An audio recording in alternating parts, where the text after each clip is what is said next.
This is, this is a target, okay? If I go over this stuff and you're like, that's what I want to study, and I feel comfortable with it, you are on the right track to seeing a lot of success Monday morning, okay? But I am not up here telling you, study these 50 things and you'll get 50 out of 50 correct.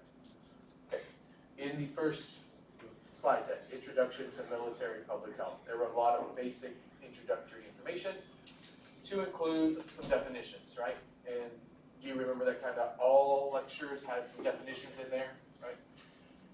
Some of them are very intuitive, some of them are you kind of like, you got to look at the definition through the epidemiological lens to appreciate what it's talking about. So when it comes to the definitions, not just in the first lecture, but all of them, know the definition as what is given to you in the lecture, in the slides, but also know how to kind of put that definition into practice or into place, okay? So for example, what is the study of disease distribution in certain human populations? Epidemiology, right? So if the question said, Professor X is going to go study the reproductive system in mutants with this genetic malformation, what is that an example of? It's an example of epidemiology because it's a very specific study in a very specific human population. Does that kind of make sense? So all of those definitions, not just that one, but all of those, as you memorize them, maybe ask yourself, how can we put this into practice? How can I recognize what they're trying to describe through these definitions? I think that's pretty fair, right? Okay, then we went into putting prevention into practice. We just talked about a lot of preventive medicine. So we talked about primary prevention, secondary prevention, tertiary prevention, and we talked about the USPSTF and their grades. Their grades are A through I. All of that was relatively straightforward, kind of the same thing. Read it, kind of appreciate it. It's reasonable that you would have questions that are very straightforward on it, but also kind of putting it into play. So for example, somebody wants to give this preventive advice. It is rated as A. Which of the following most describes grade A on USPSTF, right? Like that's fair, right?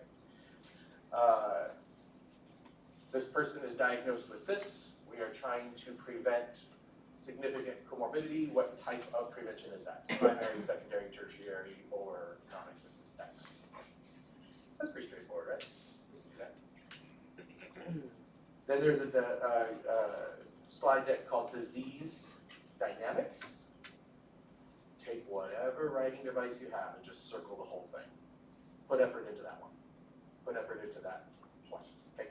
But that makes sense, right? Like, as primary care providers, if we wanted to work in the public health or help with prevention, and or we're talking to people going on humanitarian missions, deployments, or we are downrange and working on a different culture, different population, those are all things that make sense for us to be well aware of.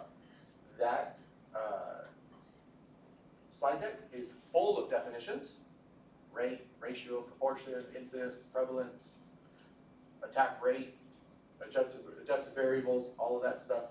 Direct versus indirect, it talks about transmissions, waterborne, vector-borne, indirect, direct contact. It gave you examples of different diseases that fit into those different transmissions. I would just simply recommend put a lot of time into that one. Not just because there's a lot there, but there's a lot of meat and potatoes there to write test questions off of. And if you're not pretty well versed in that type of stuff, those definitions overlap a lot. Right? It could be easy to misinterpret what rate is versus ratio, or proportion versus ratio, stuff like that. So don't just memorize those slides. I do recommend a little practice with that one. That's good. Then we had a slide deck on military significance, and it kind of talked about anything from food and waterborne to vector-borne, and then it went through some, soil, water exposure, STDs, respiratory disease, animal bites and exposures. Kind of think if you were going to send somebody to employment to a foreign country, what are things that they may not be aware of, that they could be exposed to, and all those start to tend to fit into place. Not going to be super heavy. It's not going to be super heavy on these symptoms meet which infectious disease pathogen. I'm not saying that's off the table, but not super heavy, because remember, we're talking about public health, not one individual pathogen or something of that nature. So while it is not out of play to ask you to do some diagnosis or some understanding of certain pathogens, read up on that one and be more familiar from that public health lens. Then we had a block on immunizations, and we had several definitions there. Immunity and the different types of immunity, whether it's active, passive, herd immunity. We talked about vaccines, whether they're live, attenuated, or not. We talked about additives and adjuvants and stabilizing things that can go into the vaccines. We talked about exemptions to vaccines, documentation of the vaccines. We talked about contraindications versus precautions. We talked about it in terms of vaccines, but that's true for everything, of course. And one specific population that we seemed to hit on a lot was pregnancy and or potentially pregnant. Always reasonable to keep those in our thought processes as we were making medical decisions. And then we also talked about adverse reactions and the reporting of them, how to monitor for them, etc. So that is kind of a 7-minute snapshot of how to focus efforts on what we want to test on Monday. I think that's pretty doable, right? Okay. I think if you, well, one, you guys are very good students. I think that you wouldn't struggle regardless of what we just talked about. But if you were to have limited time and wanted to focus efforts, focus in that thought process and that style, and I think that you'll see yourself very successful on Monday. Okay. Any questions? Good. I didn't want to answer any.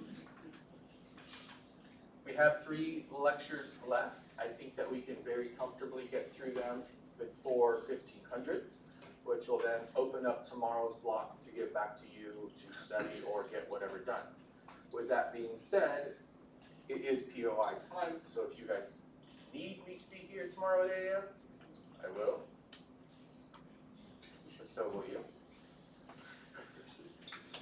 All right, occupational health. It's funny that we're having this lecture so far into the public health realm, but it is a part of public health. Remember, in public health, the population is our patient. So when it comes to occupational health, the population that we're going to talk about are people's certain occupations, places of work, and how do we keep them safe, or if they do get injured or exposed to something, how do we help treat them based on their actual occupation. It's a really famous acronym, people love to throw it around, that talks about safety at work. OSHA, you've heard that before, right? Occupational Safety Health Administration, and all the blue collar workers in here are like, what is that? And those are suggestions, right? OSHA is designed to evaluate workplace risks specific to that work environment and help place safety precautions in place to decrease the risk of problems associated with it. So here's the mission here. The second bullet is probably a little bit more of the crux of occupational health, focus on education regarding the hazards and the medical surveillance within a specific occupational environment. Anybody have any very unique occupations or know of any that like had very specific requirements? Firefighting is one I always think about, but obviously I was a firefighter, so I think about that one a lot. Being like an animal handler or a vet, there might be certain occupational hazards with that. I remember I used to work in restaurants, so there was always some type of safety no-slip shoes was always the big one. Of course, not a single person wore them. We also went to Payless Shoe Store and got the only black ones that they had. Here's some goals overall. If we were to summarize this, the goal is to help us be a little bit more able to help educate, prevent problems because of a specific occupational hazard. All right. When it comes to putting this into the military setting, we want to protect our service members, soldiers, sailors, airmen, Marines, Coast Guard, all that. And we want to protect the civilian workers as well. A high focus on preventive medicine is very strong in the occupational health setting. There are certain laws that are in place because of occupational health. It helps us as long as we maintain work in those laws, helps people stay safe, which is the goal. OSHA, Occupational Safety and Health, is the primary federal law, and then there's an executive order that says basically we have to follow it. All right. You can see the top here talks about primary care in occupational health, which is what our role is. We're primary care providers, and so is our role We want to just kind of like be aware of what our patients do on a daily basis, what their work is, some exposures that they're related to, and help prevent them if at all possible or treat them. However, there are things that can happen when somebody's at work and exposed to something that exacerbates something, and so having a high index of suspicion is quality. So for example, if somebody has an illness, they're coming to see you for that illness, but on the weekend there is no illness, that could potentially be a clue that there's something going on at work that they're exposed to, they're breathing in, getting on their skin, that's creating an illness.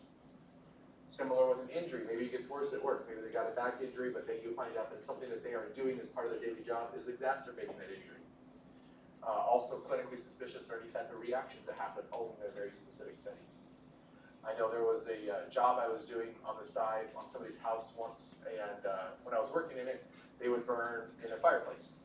I was doing some type of woodworking for them. I would come back to work the next morning and my skin was just absolutely dry and itchy. Give it a couple days, it would get better, go back to work on the weekend because it was a moonlight type of job. Monday morning it was right back there. So finally my colleague was like, dude, it's the house you're working in, it's the birch that they're burning, like it's giving you a reaction.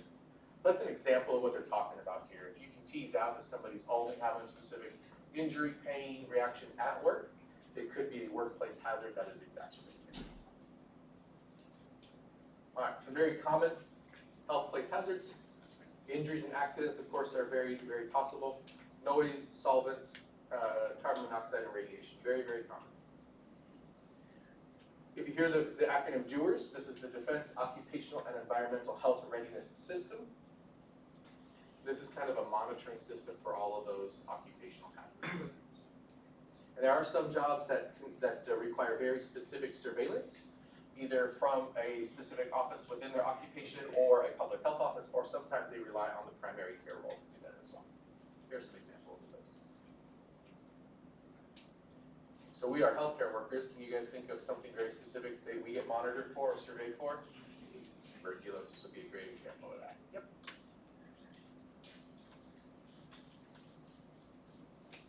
All right. Sometimes there are some job-related medical surveillance we do, and this could go all the way from medical exams specific to the workers and what they do, to pre-employment physicals, and every once in a while a post-employment or a departure physical could be related there as well.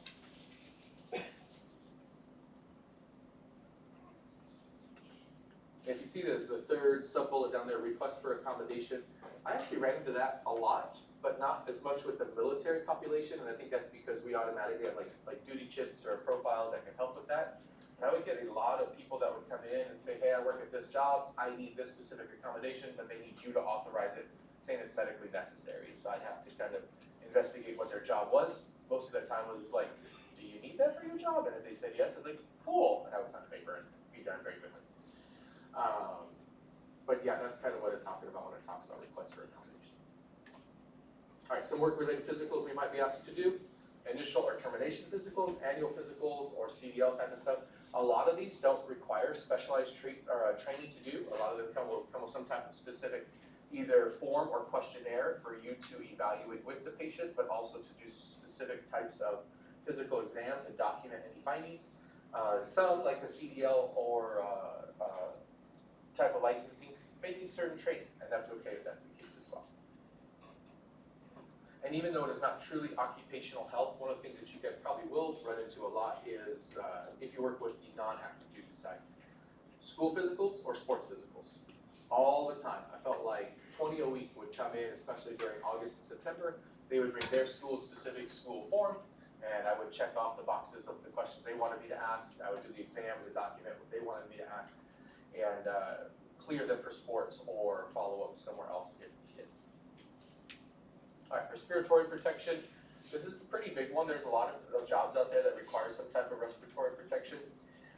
And then it's up to us, I say us, on the public health system or service, if we're part of that, to help evaluate the need for that respiratory protection and then offer the right type of respiratory protection. But not just offer it, make sure that it's actually working for the patient itself. You can see the second main bullet down here. You'll hear the phrase use test or see it a couple of times in this slide deck. And what that is talking about is if you have a patient who is supposed to wear a respirator, they've been given a respirator or some type of breathing device to prevent some type of inhaled toxin or something, you don't know if it's working or not, it's saying go put them to work in the thing that they're supposed to be wearing, and then evaluate if it's working or not. That's what that use test is. PFTs, chest x-rays, or labs are not necessarily required for a lot of this stuff. You are welcome to use your clinical judgment on whether they are value added and evaluate and say maybe somebody's got an illness or symptom. But when it comes to respiratory protection, what a lot of people will have them do is actually put the individual in their respirator, have them go do their job, and see if it is doing its job or not. I know with the N95 masks and in the fire department and some other places, there was actually a very specific what they would call fit test, where you'd have to wear it, kind of move your head around, talk, and make sure that it was creating a seal around your face to protect the pulmonary tract appropriately so. All right, it's just some pearls here that have been passed on for public health specialists. If there's a questionnaire and they create yes on it, again, use test is a quality thing, especially with the respirators, and you can kind of see the very last bullet is very key there. The gold standard for concern in this area is that use test. Put them to use in it, see if they still have problems. Hearing conservation is very important to protect hearing. Hearing, much like eyesight, and I wish I had kind of understood this as a younger individual better, once it's gone and it's actually gone, it doesn't come back. Hearing does not come back. Rods and cones, once they get bleached out or ear vision damage out, doesn't come back. Sometimes with some nerve damage throughout the body, it can be regenerated or be therapied into coming back, but true hearing loss, once it's gone forever. So protecting it when is possible is ideal, and that's also why a lot of certain occupations will have those hearing tests more frequently to monitor for worsening hearing loss. I know I reference the fire department a lot. I think it's because there's a lot related to public health that I kind of went through, but one of the things that I thought was unique and didn't really realize at the beginning was firefighters are exposed to significant noise trauma. They are not allowed to wear hearing protection. They can't. Outside of like a training environment or they're cutting something, but if they were using the foamies, they couldn't because they could potentially melt in a fire, cause a lot of damage, and if they had the earmuffs, it would dislodge the helmet and masks. So that's an example of how a very specific occupation can impact somebody's ability to prevent something. And so it was important to monitor people in those situations for worsening hearing loss.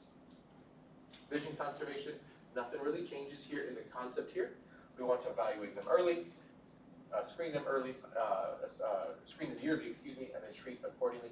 And at some point we may have to pull them out of their career field if it gets too bad. Reproductive surveillance, there's a couple of slides here on reproductive surveillance, and this one might not be one that jumps out as something that we would rush to the forethought of protecting, but there are a lot of occupations out there where the reproductive system is at risk of being damaged, and we want to help maintain that ability in those workers if they want the ability to reproduce. So again, nothing changes really, right? The occupation history, the reproductive history, their desire to reproduce, all of that comes into play when we're talking about this occupational health hazard protection. And it's not just a physical trauma, it could be radiation trauma, and you can see here some bloodborne pathogens as well that could come into play. And I thought this one was interesting, that bottom bullet there. Even vibration has been linked to spontaneous abortions at certain frequencies in individuals, and so it's reasonable for us to be aware of that, not just because there might be somebody who wants to become pregnant or have a baby in the future, but they could potentially be pregnant and not know it, or if they are known pregnancy, we might need to make some adjustments to their occupational ability to protect that reproductive system.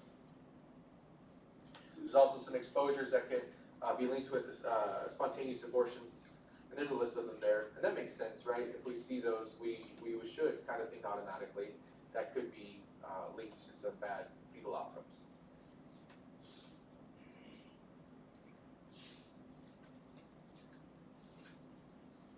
All right, this just kind of gives you a link of what to do here if you have somebody and you're thinking through that reproductive safety. If the job description indicates exposure to teratogenic or phytotoxic substance, and they want to have a baby, or if they are pregnant or might be pregnant, that's a time for us as that occupational health worker or primary care that's doing an occupational health role to to kind of say, we need you to not do this job right now. We gotta find you an alternate ability to do your job, or find some way to protect you from it. All right, we talked about this with infectious disease. Nothing changes because it's still a risk that we're trying to mitigate. And you can see there on the bottom right that upside down pyramid of the algorithm. Obviously, if we can eliminate the risk is better, all the way down to just giving them something to protect them from the risk. It's still good, but it's actually one of the least effective ways to prevent that risk from happening. Any questions on Oct Health? Straightforward, right?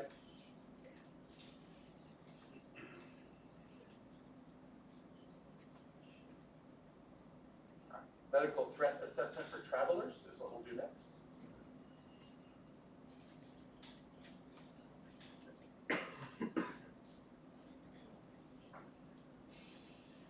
You'll do this a lot actually, especially in primary care, and I kind of found that there was two populations that I was doing this in.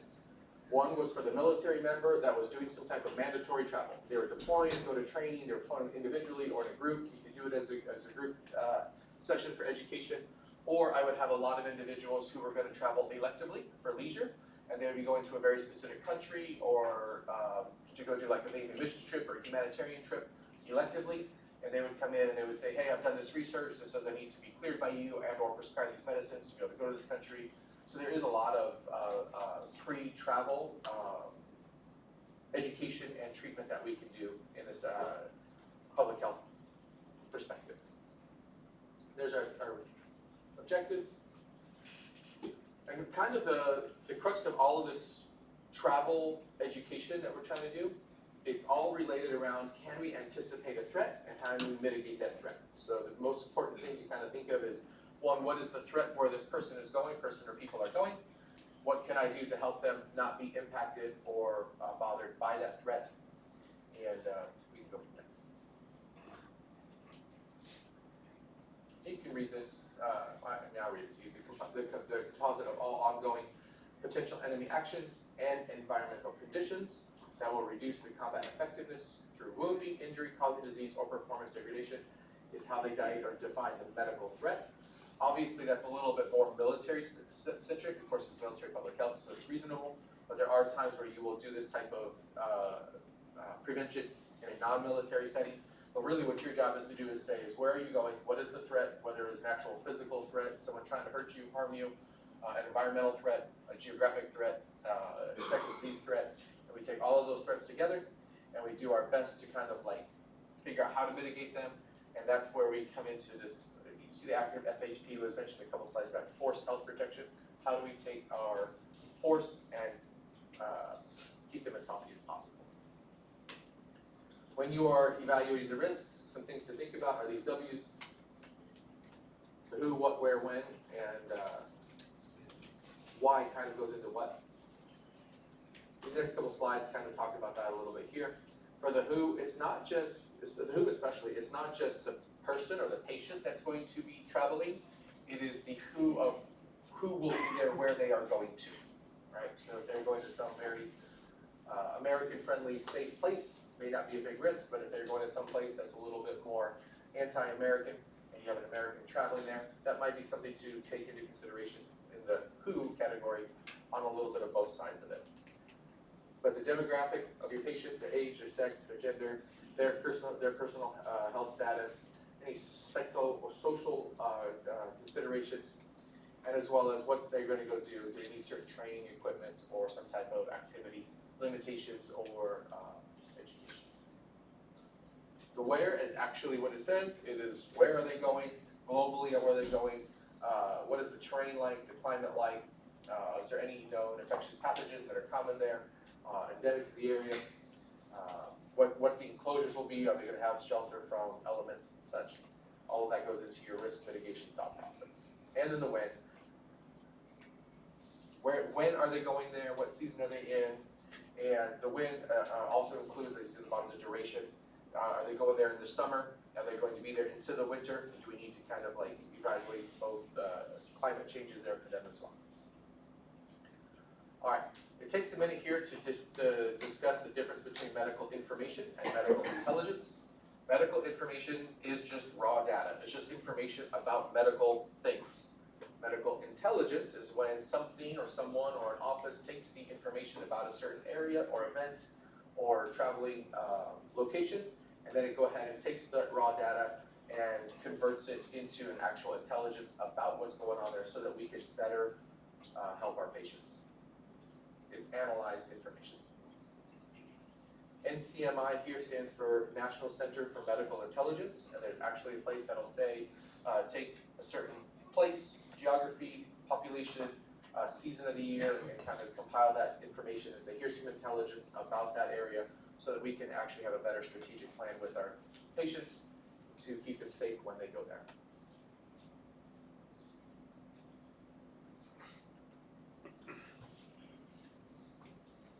And here's just got a screenshot of the web page there.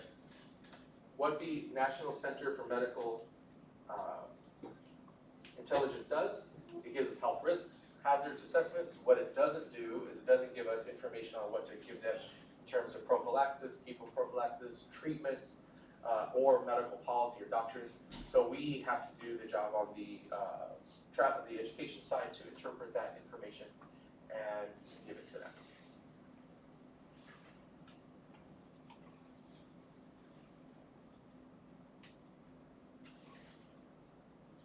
Here's some information that the NCMI will take in regards to infectious disease assessments. And once they kind of take all of those bullet points right there, that makes a lot of sense, right? What is the actual force? What is the baseline immunity? What are the conditions? What is the waste plan, etc. They can kind of start to make some interpretations of that information and give some intelligence, and then we can use that information to help plan better. Their focus is attack rates, severity, and the operational impact, which is good because that's what we want to educate that population on. So there's a couple of things that when it comes to attack rates in the NCMI that they're going to take into account. One is how frequently the disease might happen to your population in a given area, and you can see 6 classifications there, anything from extremely rare to potentially greater than 50%. The other thing it's going to do is the severity of the disease when it happens. And they create this matrix, if you will. On the far left, you'll see how the typical severity of whatever disease is. And on the top there, the expected disease level in that population or area. And it makes sense, right? So if you look at the top left and you got a disease that is more mild in nature and it's extremely rare, how much are we going to worry about that disease? Not at all, right? It's 1 rare, 2, it's very, very mild. Go to the bottom right, the exact opposite. If you have something that's very severe and it's very potentially there, how much should we worry about that thing? A lot, right? And that makes a lot of sense. So you can utilize this matrix to kind of estimate some health concerns. Then you can educate appropriately from there. And then with that information, you can get the overall risk of the country or place that they're going to. Anything from very high risk to very low risk. And you guys can read through that. And it makes a lot of sense as what would be high risk, huge risk for jeopardization, low risk, very unlikely. All right, some other categories that we can kind of take into consideration for the overall country risk level. This makes a lot of sense, right? Food and waterborne issues, vector-borne issues, sexually transmitted, soil, water, respiratory, animal, and person to person. And what the NCMI does is it takes all those risks, then it says, all right, what countermeasures or protective measures are in place to mitigate those risks, and then whatever is left over is the actual risk of that patient population traveling to that area. That's what this is describing here. Residual risk is the risk remaining after the known threats have been mitigated.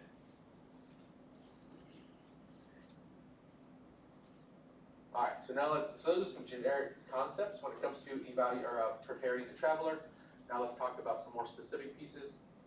So if you have a pre-travel encounter, and I've done a lot of one-on-ones because people are traveling electively, and I've done a lot of mass briefings, they don't really change because there's still somebody going to a certain location. Our job is to kind of take the location that they're at and the risks there, and then the person traveling and their current status, health status, their comorbidities, and come up with a risk assessment and help them mitigate what they can. And there's some key things to remember there. The risk can be difficult to estimate. Vaccines and chemoprophylaxis, they're great, but they're not perfect.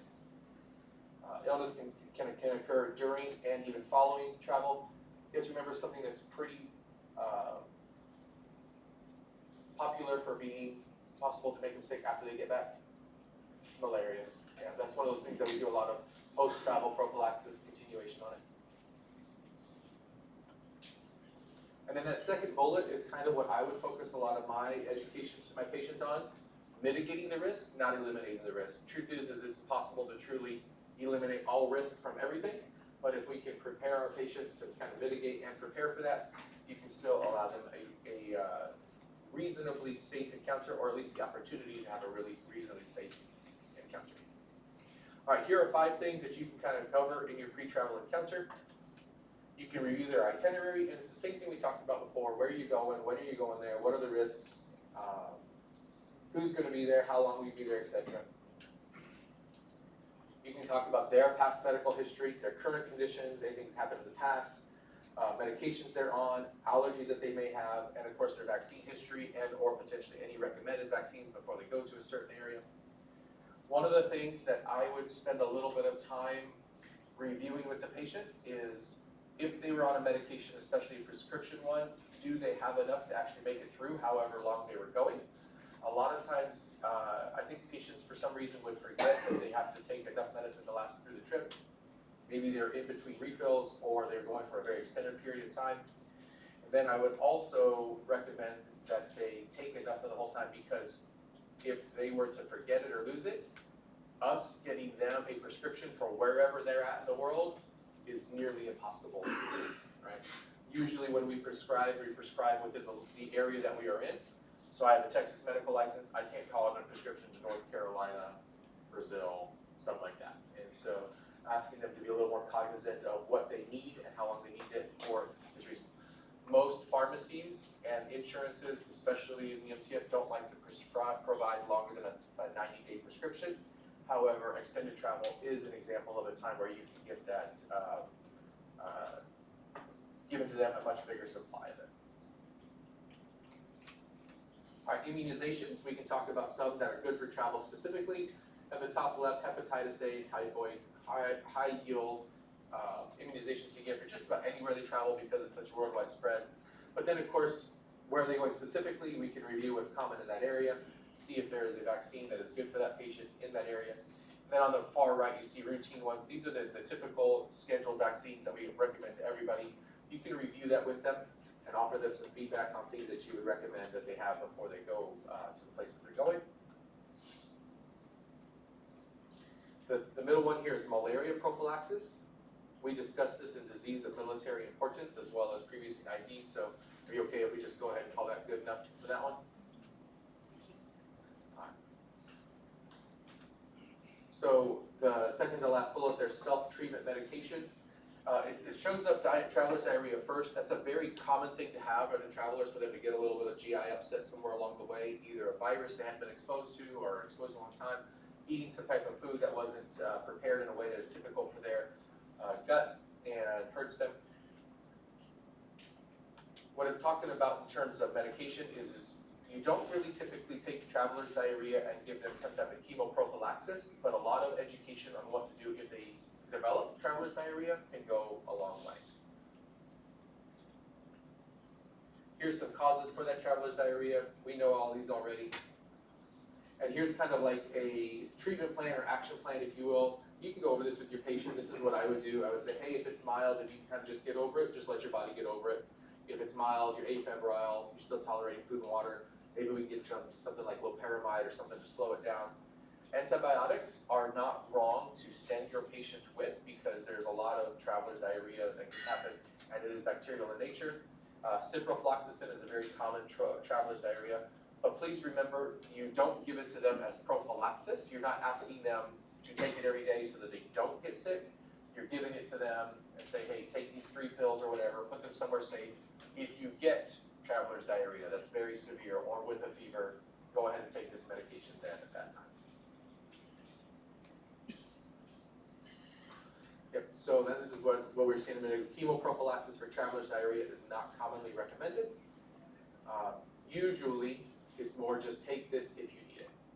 And Pepto-Bismol and loperamide are the ones that I would recommend them. I'd say get them, go grab some off the shelf. You know, I can prescribe them for you, but usually don't give out a ton at the pharmacy. Go grab the CVS or whatever, grab some, and then put it into your travel kit.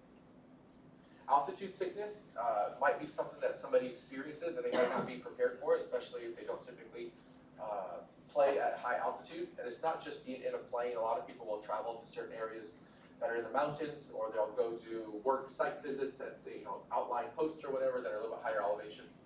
So altitude sickness, in the basic form of it is the brain is not getting the oxygen it needs, so the body becomes hypoxic because the oxygen concentration is just a little bit less in a higher altitude, and then kind of get pretty sick with it. You see that bottom bullet there, the kind of the mini version of altitude sickness is what they call acute mountain sickness, and it's exactly what you think of somebody not having proper oxygenation. They get headaches, they get tired, they'll alter mental status, be fatigued. They can also get a little bit of nausea in there as well. It's their body trying to tell them, hey, you're sick, something's wrong, and it's because they're hypoxic. There is a prophylaxis and treatment medicine, acetazolamide. You guys talked about that in pharm yet? It's pretty good medicine. There is a couple of different dosages there for a prophylaxis versus the treatment. I will not ask you to memorize those doses, but do know that acetazolamide is great for altitude sicknesses, and that they do recommend them in 2 different doses. I would recommend, or I think it's more value for us to kind of be familiar with this little box on the bottom here. If you recognize it here, if somebody has a history of altitude sickness, we would want to offer prophylaxis at a lower threshold for that individual and treat them at a lower threshold. If they don't have a history of it, especially if they've been in elevations, we might raise that threshold a little bit. So it's not just the elevation that they would be at, but whether or not they've had it, that would change our recommendation of prophylaxis of that or not. Jet lag is actually one that I've treated the most out of all the traveling conditions. Jet lag is very frustrating. People have just kind of this disruption to their circadian rhythm because they cross so many time zones so quickly, and it can be very frustrating, especially if they do a lot of traveling or they're going to be somewhere for a short period of time. I have heard, I don't do a lot of traveling, so I guess I don't know firsthand, but I've heard that for every time zone somebody crosses, it takes that many days to kind of catch up to the circadian rhythm of the place that they're in. So if somebody is traveling to Japan, crosses 12 time zones, but they're going to be there 3 days, they're kind of like out of luck just because they got to get there. So we can be prepared with that and give them some advice, and you kind of see the bottom main bullet there. Adjust their sleep pattern before they start to sleep. Try to force themselves to be awake in the local environment when they get there as much as possible. Eat meals at the same time that they might be eating when they get to the place where they're at. And then there are some medications, if they can't sleep, that are reasonable to offer. Zolpidem and temazepam. Have you guys talked about Zolpidem before? What system does Zolpidem act on in the body? You guys remember? It's a GABA system. What else acts on the GABA system? Benzos. I will tell you right now, if somebody gets hooked on Ambien, it is one of the most difficult patients to ask them to come off of Ambien. In all of my years doing medicine, Ambien has never not worked. Ambien always works.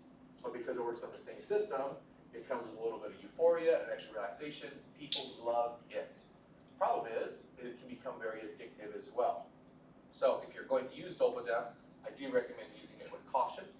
Temazepam is another one as well, because even though it is not technically a benzo, if you start to recognize that you can look at it through the lens of what a benzo is, it might allow you to be a little more cautious when you do it.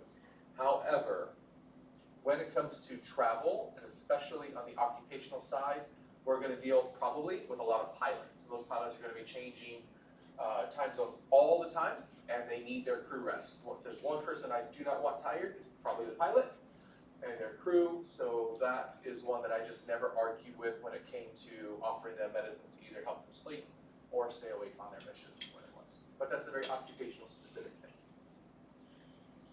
Some other self-treatment conditions, we can go over this information with our patient.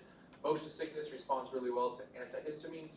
Scopolamine, especially the patch, is a really great motion sickness medicine. Scopolamine does have this kind of like bad habit of causing psychotic features in people. So please be careful with that, especially if it might be a little bit older of a person. It might be a little bit more impactful. God bless it, one of my pastor's wives, she was a little older, had surgery. They gave her scopolamine for the nausea, and she went full psychotic. I'm talking walking around with no clothes on, talking to people in thin air, and it took a minute for her body to metabolize it out before she came back to you. So please be careful with that. From that perspective, dangerous.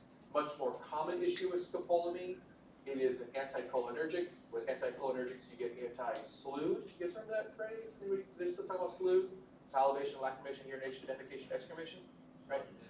So, if you do that, somebody's going to, even though they're not going to get sick, they'll get really dry eyes, they'll get really dry mouth, they'll feel very thirsty, and not something to go and tell it to not use scopolamine for, but if you can offer them that piece of warning, they won't be as surprised.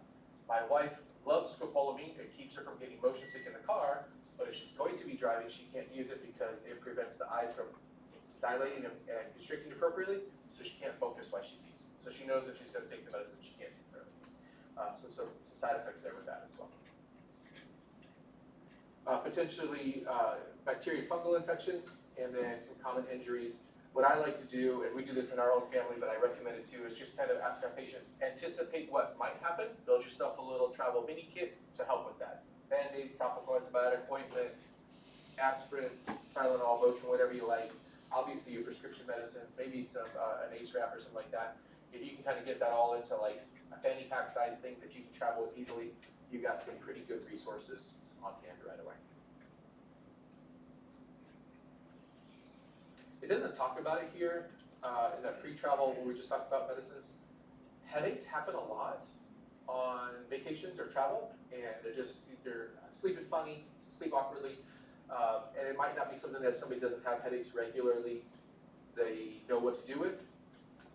Tylenol and Motrin, or Tylenol and ibuprofen plus caffeine is a phenomenal headache medication combination that's relatively accessible. So I kind of offer that to them as well, just so that they can utilize along the way.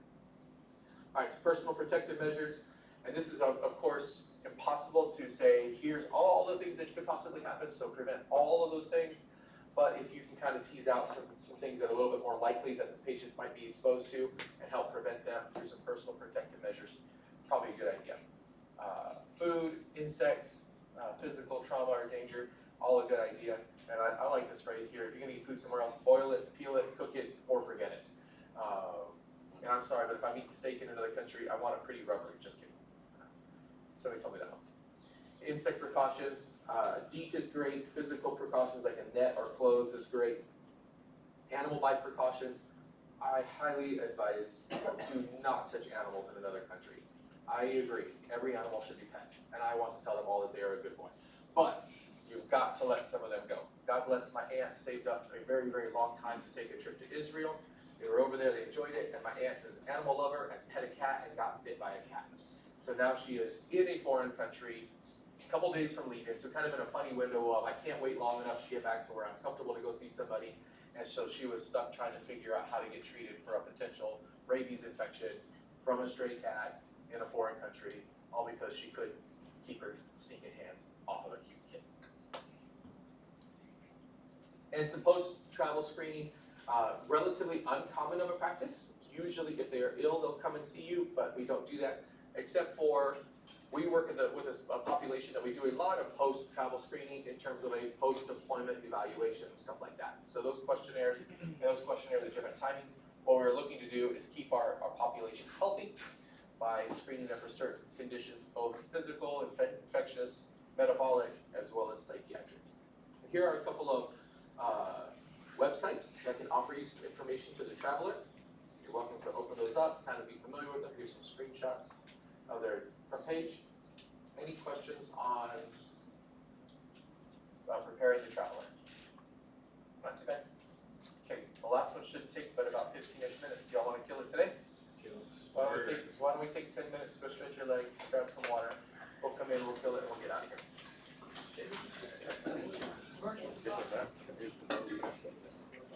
I mean, we're something.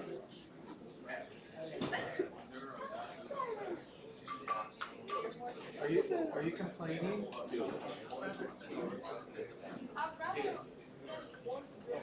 It's just This is a different ortho though. You're not gold highlighted stuff. There's a lot of stuff in there.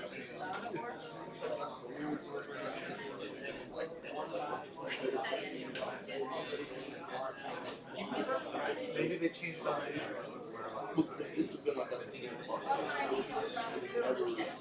tell you, that's never not mixed, so it's white, you know, I don't know. It was never changed. It was scheduled for texture or mixture.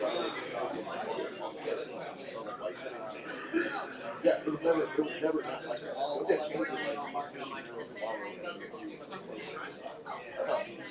yeah, that's all. It was never. But who was this? Hopefully finished your all your I think no, Wednesday, yes. I was thinking No, that's not true. The original had it worked. That's probably just updated. this is from the 13th. This morning I played a 3 weeks ago. 2 weeks ago, they changed it. Like the original. He erased it.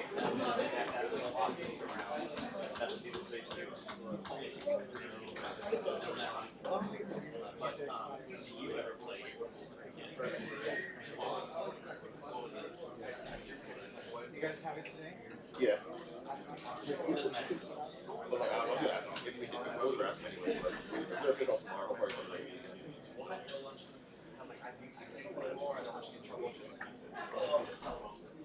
It's negative nasty over here.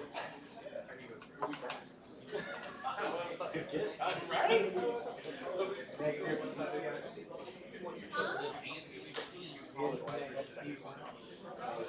yeah, that's probably right. I really did not want to hear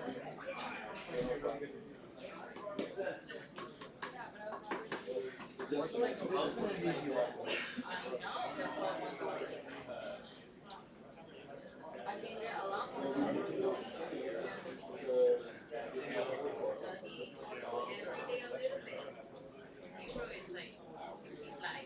What do you need on ortho? I need like a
what?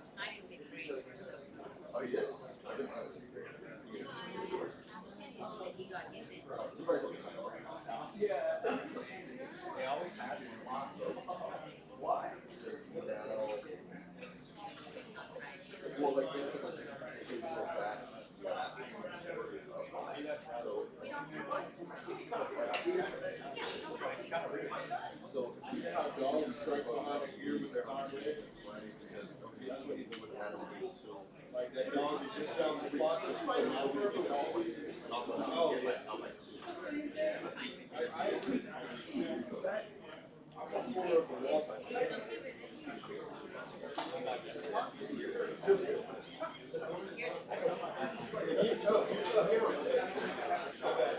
We all can do it.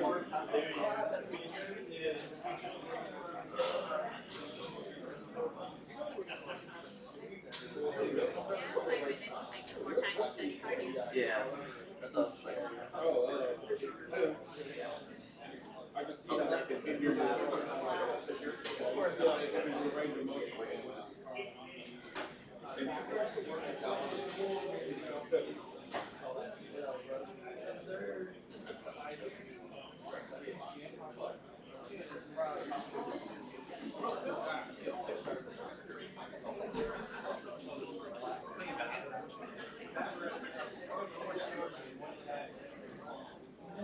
Okay, so we're back. We're back to what? Oh, house.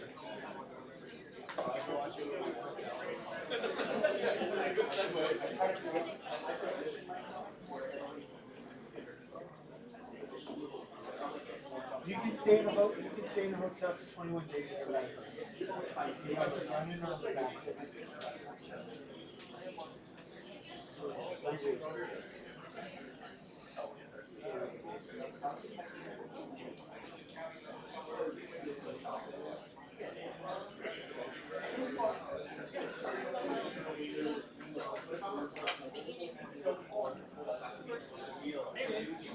Or do you have to clean it? Look how many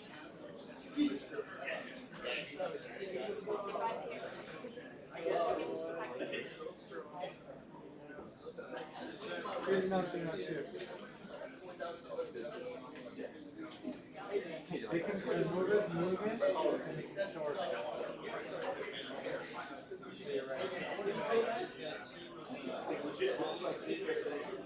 Sometimes you do. You get done for others So they, too. I just don't want to be your best. But now that, yeah. so you can have One like 12 right.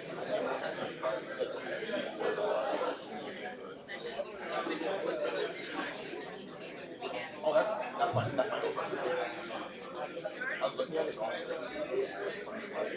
Not everyone's as smart as you. Yeah, let's look chart and follow. Yeah, let's not on. Where you're at.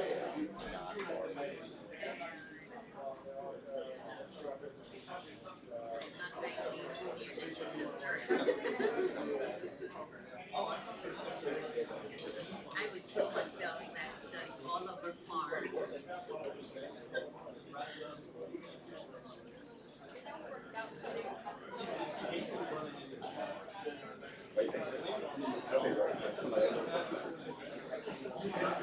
Well, here's another thing that why you really make a lot of money.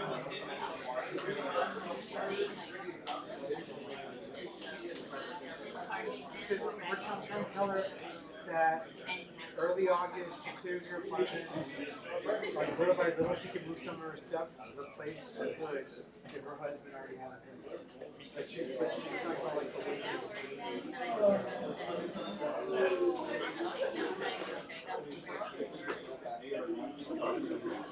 You're authorized. So like, they'll take your stuff, right? and so she has And they go to the store. she's scared of putting So it's like, so you're not just they put it in the storage, like they drop the machine off. That's what you tell me, I want to drop this thing. If your husband already has the place, you don't need to put that house. You can go straight from here to that house. Because you're so local, you're straight there, he signs off, like, yeah, everything's here, you go there, so you don't have to worry about yourself.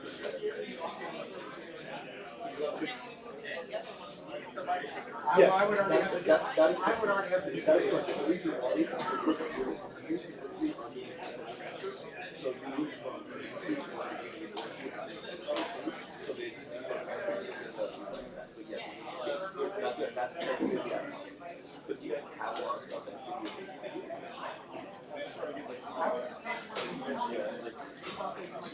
many dollars? You can literally like see it.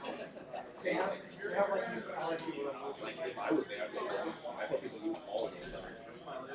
I would say that if you can't find like a short piece, find a it's a find a second piece of apartment where like a decent amount of money.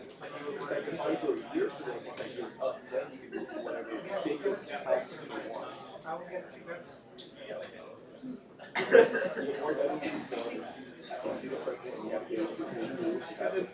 It's less than 4 months. So what's that extra $200 a month? Yeah, there's like part of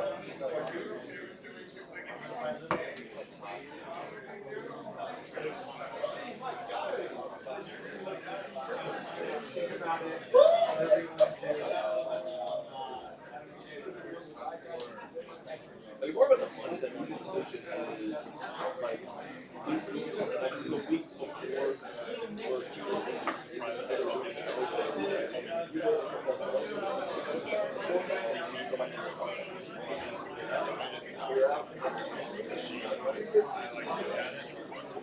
keep all your extras once we're done here, be on the way.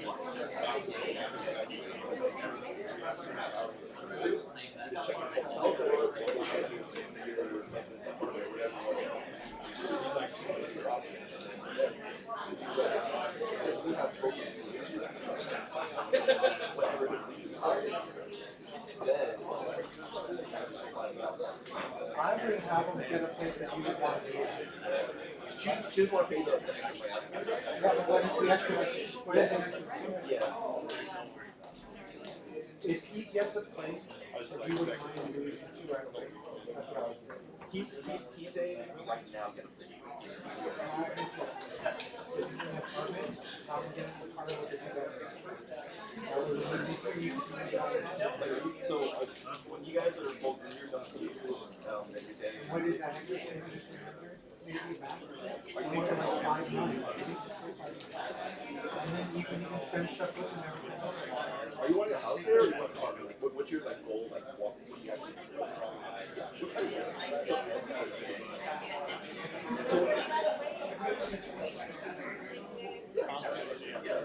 So what he's saying is either he gets the house now or you pay for the current right here and you pay for the house and you get a little break on the short term. Because once you get there, now you can say And you might stop paying your money. yeah, you only have like if you only use it for 4 months, you need all the She's in a nice place. oh, yeah, you're looking at a boy, right? She's like in the Yeah. Alright, ready to start? Alright, I'm ready to get finished. So, it's just $1.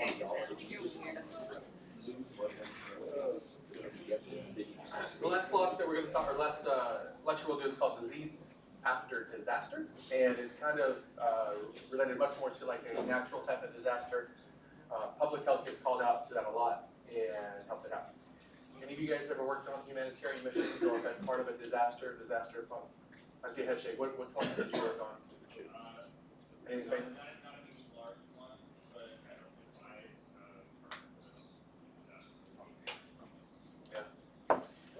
You guys remember, were you here last year when the river in Bernie flooded? And it washed away like all those summer camps and all of that. That's kind of what we're getting at here. I was in Alaska in 2018 when a massive earthquake kind of like broke the city. Trump was still in office and he declared an emergency just like that, which was great because a lot of aid came. But it was really weird. The entire city broke, and even the military hospital in Elmendorf had a huge crack right down the center of it, like the actual building. It was a pretty robust one. We had several houses. We lived up in the mountains. Several houses found a sinkhole and just like dropped into the ground. And so people were without water, electricity for a long time. So that was one that we kind of got to live in and help in. Another kind of version of a disaster is that I can help with, both part of. You guys have to remember in 2019, an active shooter that happened in El Paso, Texas. Kids remember that story at least a little bit, right? Somebody drove from Arlington area all the way down I-20, I-10, got to a Walmart at like 6 a.m., opened fire. My brother was a brand new FBI agent, and that was his very first case to work. And so while that was not a natural disaster, there was a lot that went on there, and even kind of helping him, he's like, that's what we got to do, and help a lot of different people, populations, communities, while we were also investigating a lot of stuff. So disaster, all that to kind of say disasters aren't just the big giant, right? Not focused on the tsunami that hits the Philippines we all fly to help. They can happen anywhere in a lot of scales and a lot of different environments. And so being kind of prepared to help with that can go a long way. And here's our learning objectives. The consequence of disaster, obviously the disaster itself is bad, but it's hard to really picture all the things that can happen after the disaster that needs to be picked up and taken care of. Death is obviously the first kind of thing that we need to take care of, but there's a lot of communicable disease and trauma that happens as well that we can be aware of and help mitigate along the way. Natural disasters and the post-disaster state, it always impresses me how powerful water is, right? Like the fact that it's moving, the fact that it's not moving, the fact that it's there or not there, the fact that someone's living in it or moving in it. Like it almost doesn't really matter. Water, when it's there or not there, is just this wild entity that can cause a lot of post-disaster complications. All right, some things to think of for post-disaster stuff, especially outbreaks. Human remains, they don't typically pose a communicable disease outside of a couple of conditions. And then cholera being one of them, viral hemorrhagic fevers. And I just talked about water not always being readily available and healthy to sustain. And what do we know about cholera specifically? What does it cause a lot of in a person? Diarrhea. And how do we treat cholera? Hydrate them, right? We try to keep them hydrated. And so cholera being one that's a little bit more resistant to expiring, especially if it's prevalent, and not having access to water can be something that's concerning right there. Try to avoid unmarked, hasty graves that can be a spread of disease risk. And then when you have an outbreak, if there is an outbreak, rapid detection is very helpful. So early surveillance, early intervention is helpful as well. And this kind of gives us some steps that we can use. You don't have to use these. There's a lot of different plans, emergency response plans and templates out there.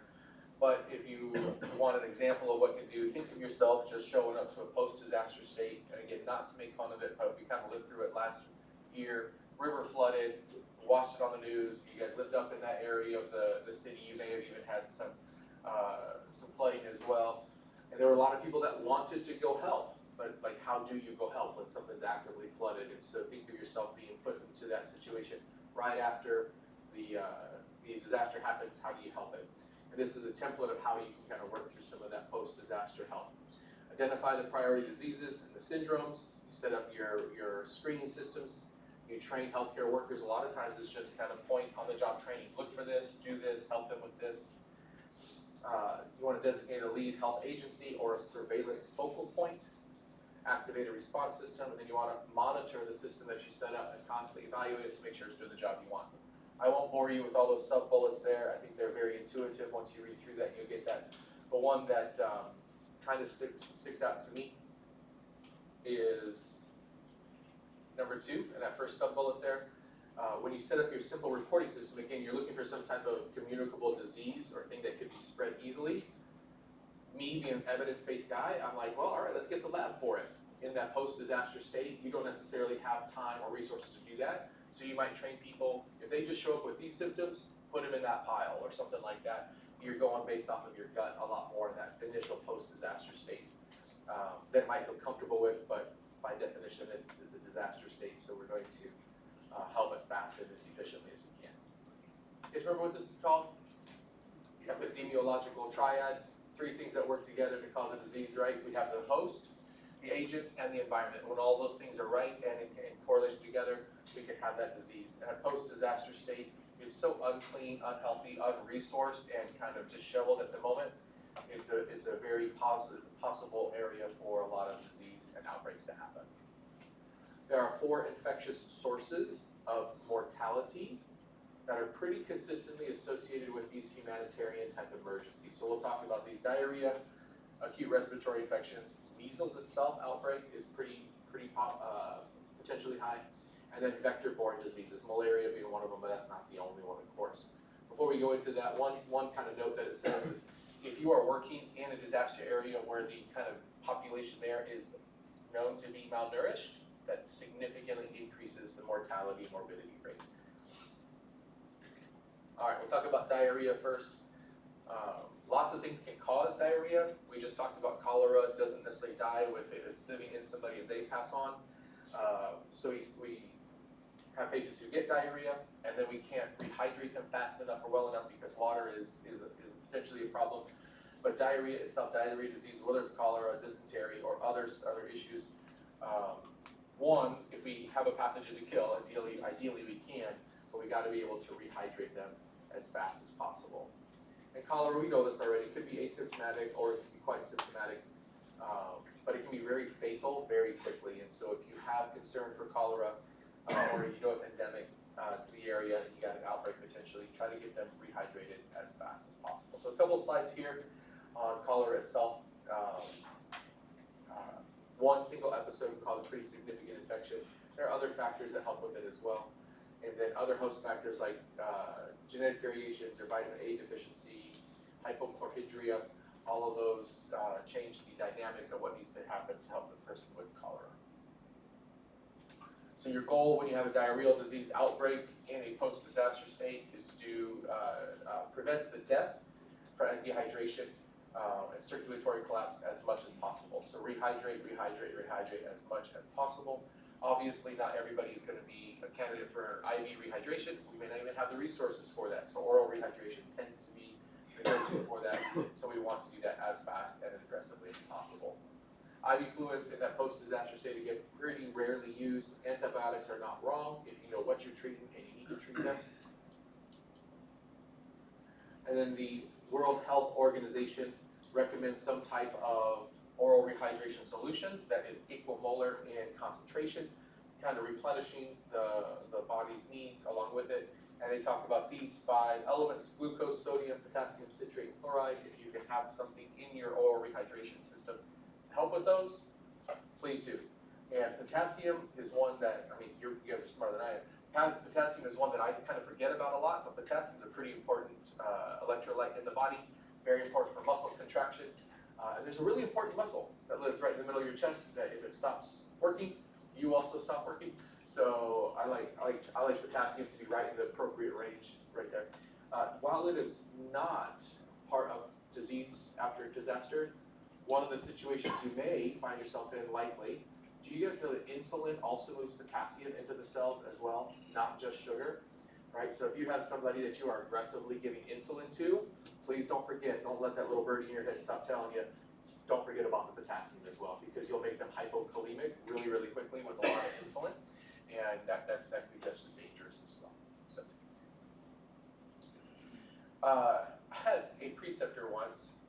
He had this little piece of paper with like this little rehydration recipe written in pencil.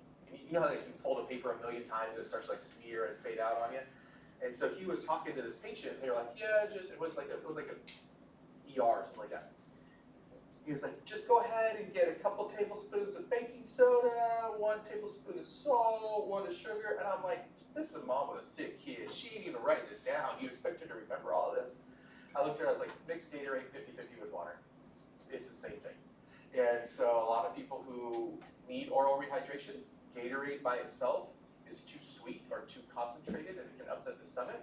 But if you split it 50-50 with water, it creates a really good rehydration solution that's not too potent or too strong for the stomach to tolerate. So obviously you have to have Gatorade for that to work, or Powerade or something, but that's a really good rehydration solution as well.